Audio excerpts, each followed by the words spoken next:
Well, good afternoon and welcome to the Idahoan Show. I just want to give you a real quick update on my Rural EDC project.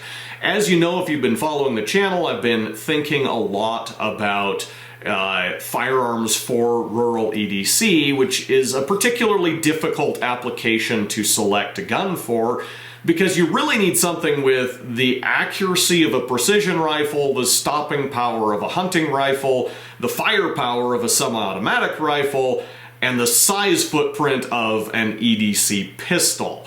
And that's an almost impossible combination of features to come up with. So the closest that I've come so far is this bufferless AR-15 pistol, which does deliver a lot of firepower and precision in a pretty small package, but still leaves a lot of room for improvement. So thinking about ways to improve upon this, I've been wondering, what if I completely redesigned this system from scratch?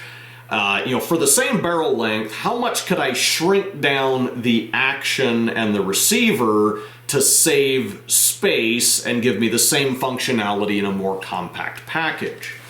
Well, it turns out that the Czechoslovakian government at one point did basically that project. I found a video by Ian McCullum of Forgotten Weapons in which he talks about the SA-81 Krasa, which was a Czechoslovakian developmental prototype where they took their 7.62 by 39 rifle and shrunk it down to basically the size of a handgun.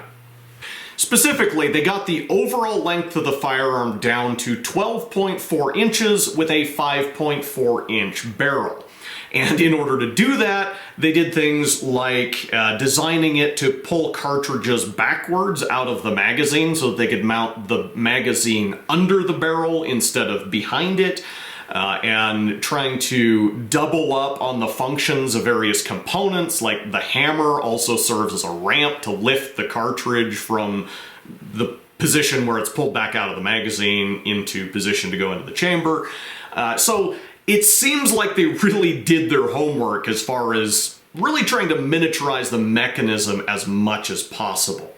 But the thing is, if we compare what they did to what I've got here, well, this is basically 20 inches long with a 12.5 inch barrel.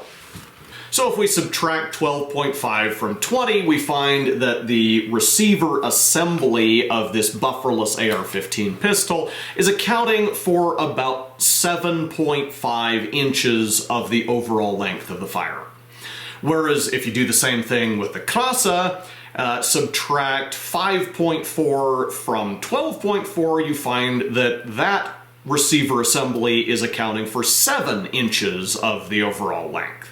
So even with everything that they did to make the Krasa as compact as possible, it's only about a ½ an inch shorter than a bufferless AR-15 with a comparable barrel length. And then you consider that they were basing it around the 7.62 by 39 cartridge, which is a little bit shorter than the 223 that AR-15 receivers are designed for, and that alone may have made that much difference. So the bottom line is that it seems like we can reasonably conclude that the bufferless AR-15 receiver is about as compact as it can be and still do what it does. And there's probably not a lot of value in trying to redesign it for greater compactness. So as I'm considering different variants, different options for Rural EDC, I'll probably stick to this same basic platform. And maybe that's not a very substantive update since nothing's changing, but something I've been thinking about, something I thought was interesting, and so I thought I'd take a minute to share it with you all. Anyway, till next time, thank you for watching the Idahoan Show.